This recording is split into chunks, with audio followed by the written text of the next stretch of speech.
This is live footage of scammers fully panicking. Let's give these scammers a phone call and record their live reactions to a hacker revealing their true identities. Yeah, My name is... Sanjeev. Your name is Sanjeev, and your friend next to you is wearing a brown shirt. So, Sanjeev, why are you scamming people, Sanjeev? You are Sanjeev. You are Sanjeev. और आपका नाम लिखा था राजा. राजा. Oh yeah, this is definitely it. They're taping it forever. Alright, so I'm going to explain to you how I found these scammers. I was doing my usual look around for scammer phone numbers when I came across a list of websites that looked very scammy to say the least. The website looks fairly tame and legit on the surface, but in reality, it's all a scheme to get you to pay for useless drivers or security. But who are the people coming across a fake website that's offering Alexa support? Well, someone who just purchased themselves a brand new Amazon Alexa device, and when they tried to set it up, the instructions informed them to download the Alexa app. So they go on Google and search something up like download Alexa app, but instead of coming across the Google Play Store or the App Store, they get those fake sponsored scam links that I showed you previously. Now on the website, the victim is given multiple options of download. I'm using Windows, so I go ahead and initiate the download for Windows. And I get this fake looking progress bar, and after it loads, it gives me the exact same error message every single time. Reading network error, we couldn't complete your download, please chat with us for more info. And under that, a little option to join the chat. At this point, I know exactly where this is going. As soon as I join the support chat, the scammers will ask me for my name and phone number for a callback to my cell phone. Once they have me on the phone, they will convince me that I need to install remote access software for them to fix the issue. And I do the one thing that you are never supposed to do. I let them remotely gain access to my computer, but while they attempt to connect to me, I am actually connecting back to them, reversing the access onto their computer. What is Let me just show me, you. I don't know what the IP is. Look over here. Do you see that here? What is that? These are the people who are connected with your computer, sir. They're connected with my Right computer right now? Right now, the scammer is connected to my computer, but I've actually connected right back to hers, and I'm watching her computer screen as she attempts to run the scam. With their devices, yes. And in order to do that, sir, in order to install the device, the drivers, and to make sure that they work fine on your computer and there'll be no trouble in the future,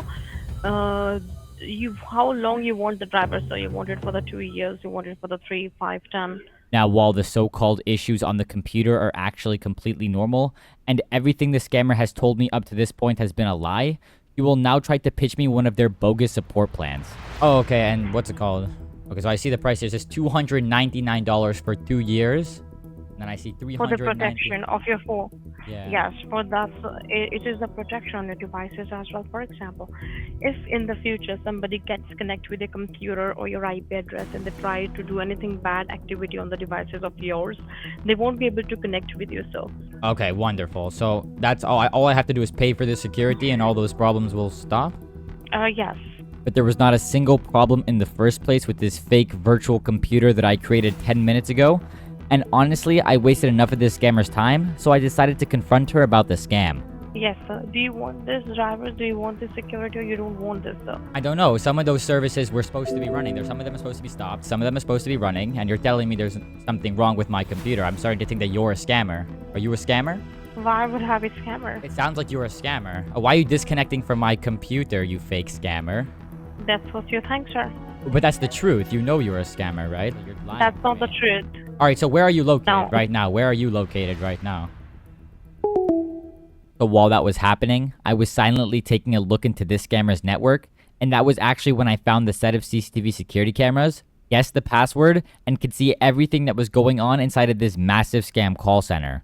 These cameras gave me an insight into the day-to-day lives of these scammers, and gave me a good sense of what the call center looked like and what the layout of the building was.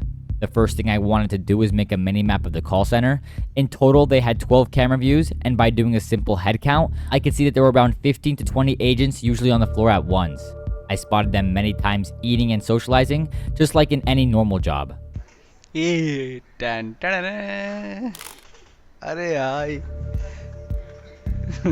Now, while I gained access to only one machine in this call center and just breached their CCTV security cameras, I didn't know how I was going to further advance my investigation in proving that these people are guaranteed scammers. To their cameras, but they didn't have a feature that allowed me to listen into the audio, and even if I could listen into the audio, it would be very difficult for me to record any scams. The scammers were actually nice enough to have call recording on their phone system switched on, but even better yet, they had an application on some of their machines by the name of Flashback Recorder, which is an application that not only screen records the actual desktop display, but the microphone connected to that computer. Now yes, I can match the timeline of the audio to the timeline of the CCTV's internal playback to watch scams that have happened in the past, but the scammers have made it even easier for me by not using any traditional phone systems, but rather virtual ones. I ended up getting access to a couple more machines in this call center, which allowed me to get some rock-solid evidence of their activities. Okay, that is also not working. It's giving me the same error message, can't reach this page. Ma'am, I'll do one thing for you. I'll guide you some steps on your computer. Please follow it. Let me connect with your computer remotely and I'll set it up for you. Would that work? That's fine. So this victim followed some random stranger's instructions and installed a remote access tool on her computer. Now look at here, ma'am. Can you see there are a number of services which is stopped right now? Network connectivity, network assistant. By any chance, did you stop it, ma'am? Most of your services are down right now that connect your smart devices together, and that's the reason you're having this trouble with the network, ma'am. So let me do one thing for you. Let me put a proper scan on it so we can get the result why it's saying it, okay? I think I've now heard enough of this, and it's now time for me to warn this person about the scam. Hi, hello? Hello? Yes. Yeah, I just wanted to ask you, were you on the phone with a gentleman that sounded Indian a second ago? Yes. Yeah, I wanted to tell you, ma'am, that person wasn't from actual tech support. I deal with fraud, like he was a scammer.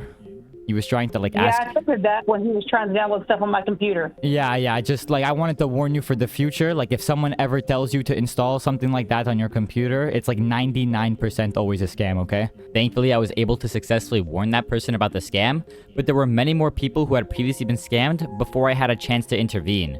This was evident from the many photos I downloaded from the scammers' computers, showing payments made via credit card and checks, anywhere from $100 to $1,200 or even $3,000 for absolutely nothing. This photo in particular that made me really disgusted with these scammers, showing how they forced an elderly-looking man to open his webcam, write a check for them, and send it off to some random shell company in the United States. This is not only why I wanted to identify the heartless scammers in India, but also the people facilitating the laundering of money. Because processing checks internationally is far more difficult and could arouse suspicion, the scammers will instead have their victims make them payable to shell companies in the United States. There are many such companies involved in this scheme, and I've blurred their names because I've reported all of them to US federal authorities where they're being investigated. The information on those checks contain the types of details that are very suitable towards data brokers. Data brokers sell your information to scammers and anyone else who may want to target you. Your full name, email, home address, health records, your relatives, it's all out there. That's why I've been using Aura, the sponsor of today's video.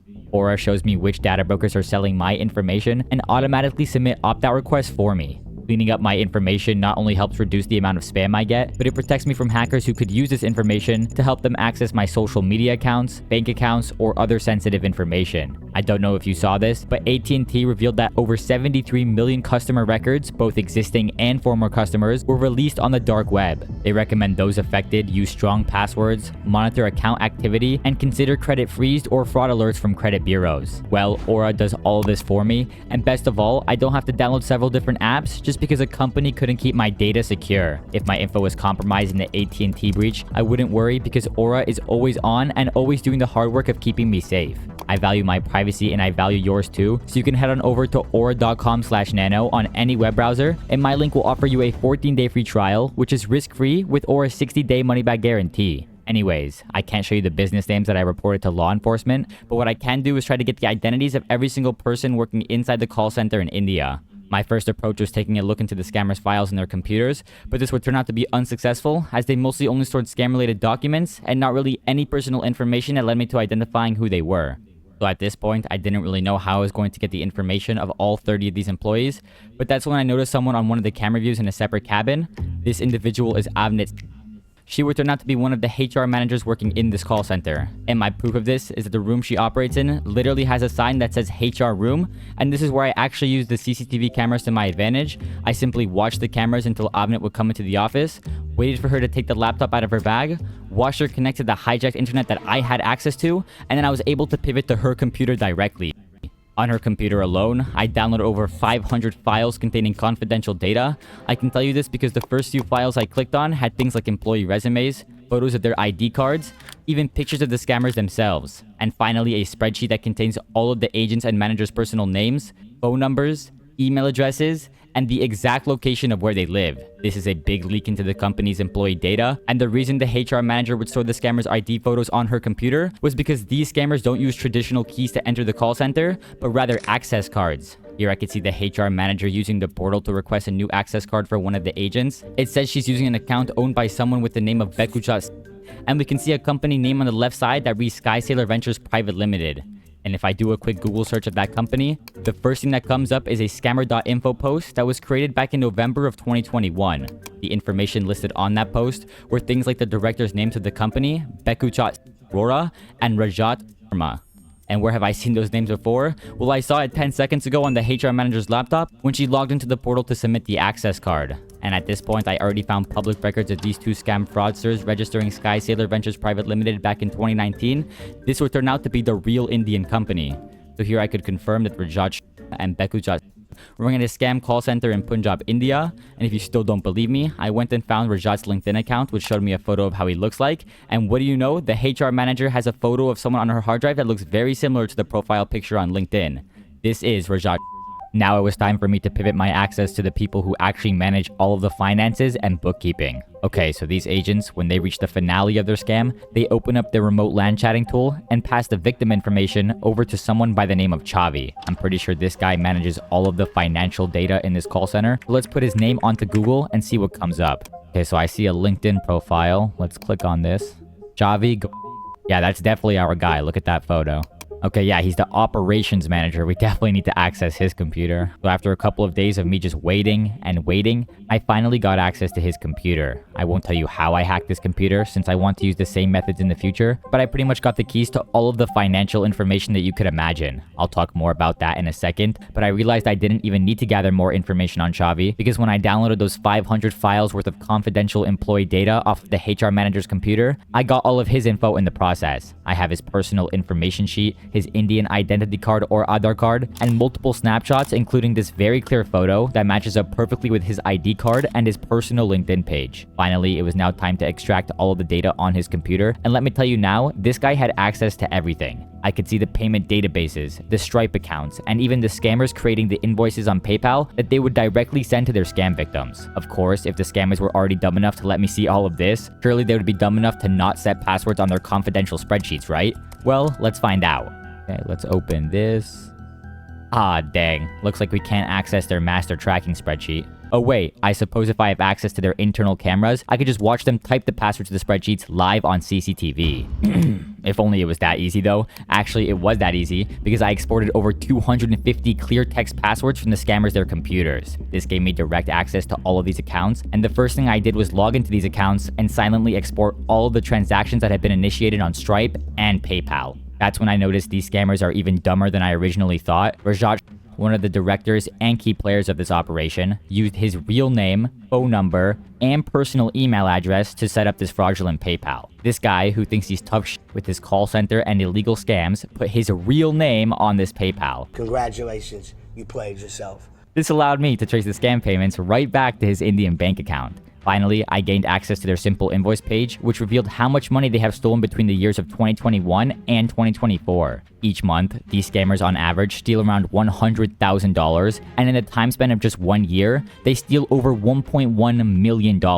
If we do the math of how much money they have stolen over the course of 3 years, it would be exactly $2,785,728 just from US and Canadian citizens. So if I had all of this information, what else was I missing? Well, I still had no idea where the scam call center was located. I had access to 2 outside angles on the CCTV that gave me a look into the entrance of the call center. On one of those views, I could see a security booth and a little road. But this scam call center has Wi-Fi in and outside of the building, and by using the names of the wireless networks, as well as their strengths relative to the scammers' computers, we can precisely determine where the scam call center is located. And when I put those coordinates into Google Earth, I get zoomed into this location in Mohali, Punjab. So when you enter Street View, you can see Villa Verde, Residential Tower, City, and then this text over here is too blurry for me to read, and then some more Cork City, and then the atrium Cork City. So I thought this security booth right here was the same one, but if we actually compare it to the one on the CCTV, they're actually just completely different. So at the beginning I thought this building on the right was the actual scam call center, but it's not. So the actual location of the scam call center is towards the back of the building. So if we do a quick zoom in, we can see on the left side over here, that's the security booth. So let's take a look at the CCTV, and that's the same.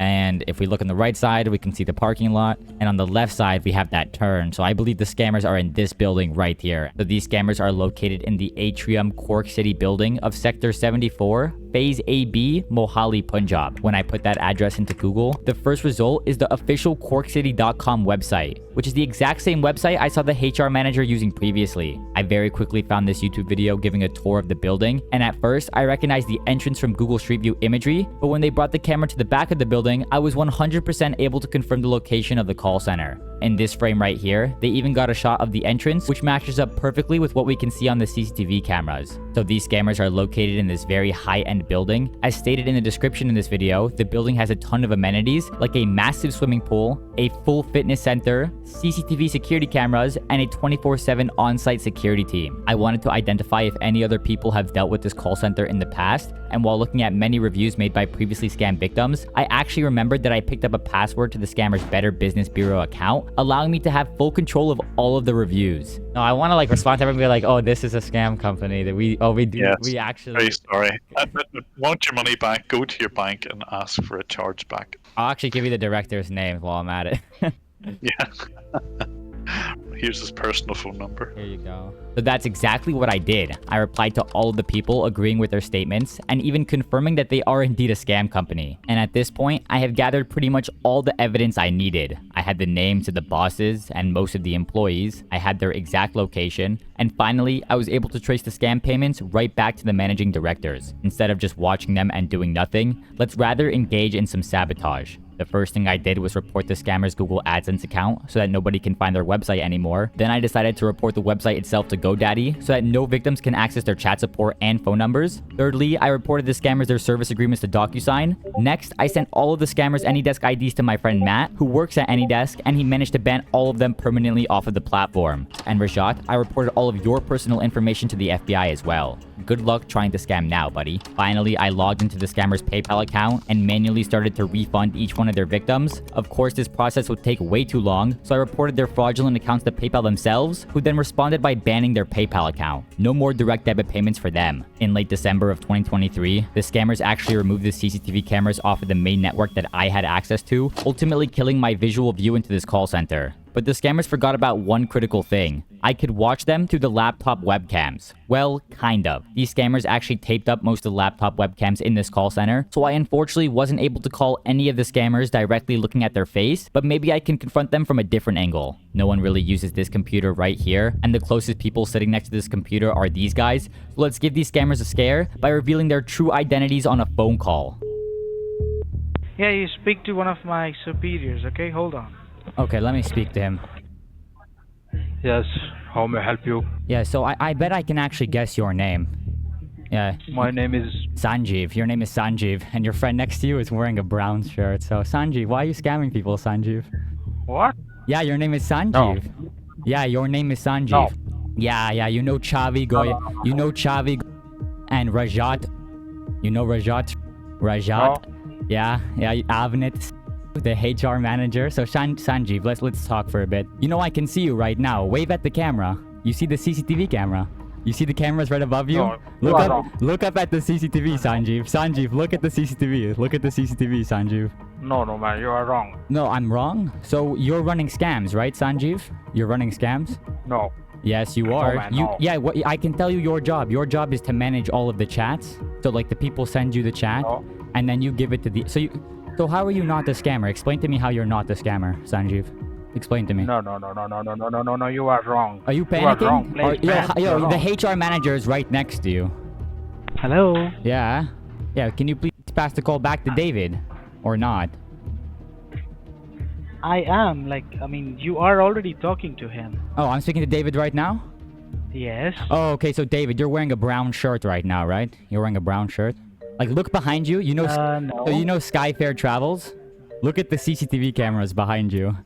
Like, you know, like, look behind you. I don't know what all you're like, saying. Turn around in your chair. Turn around. Like, turn around. Like, I'm looking at you. Turn around in your chair. No, bro. Turn around. Oh, he's getting someone. He's getting someone right now, I think. At this point, Sanjeev, the scammer that I just confronted, decided it would be a good idea to tell the boss Rajat what just happened. Earlier that day, the HR manager conveniently left her computer in Rajat's personal cabin, which allowed me to grab this webcam footage. गड़बड़ हो गई है sir camera किसी के control में है परमिंदर ने बात की फिर उसने बोला कि फेक है मैंने ली call You are Sanjeev. You are Sanjeev. I know. You manage all chat. You manage all chat. फिर परमिंदर को बोला उसने कि तूने ब्राउन शर्ट डाली हुई है हाँ और आपका नाम ले रहा था राजा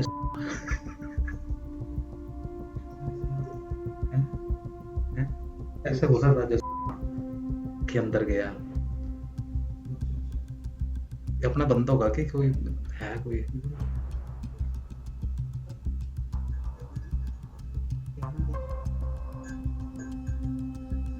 जब मैंने बात की ना उसने सीधा बोल दिया यू आर संजीव तो परमिंदर की शर्ट का कलर भी बता दिया उसने After this conversation, the HR manager entered the cabin and she unfortunately grabbed the laptop and took it back to her office. When she made it back to her room, they finally told her everything that had happened. Due to a technical issue, I wasn't able to get audio to this portion of the confrontation, but we can see the HR manager Avnet looking visually concerned when she notices her webcam light is on as well. Of course, she doesn't know anything about computers, so she leaves the room to grab someone with more experience. When she comes back in, we can see her point directly at the webcam. Sanjeev, the person we can see right here, tells her it might be a good idea to put some tape over the webcam. Fortunately for us, this is the HR manager and not the IT guy, so instead of taping the actual webcam itself, she taped the webcam light instead. बताओ क्या हुआ है मुझे तो बता ही सकते हो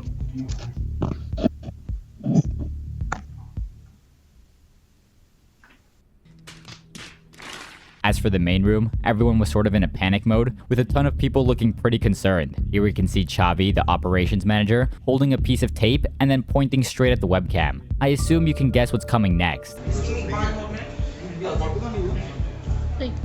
मेरे सिस्टम क्या बोलते हैं इसमें ना सर ने बोला कि इसको शट डाउन नहीं करना एक बार से अच्छा सिर्फ टेपिंग करनी है ना कैमरे की अभी तो मैं कैमरा कवर कर रहा हूं अच्छा ठीक है ये तो वैसे इसमें पता ही नहीं होता मैं भी सोच रही थी इसको किसी दिन कवर करने को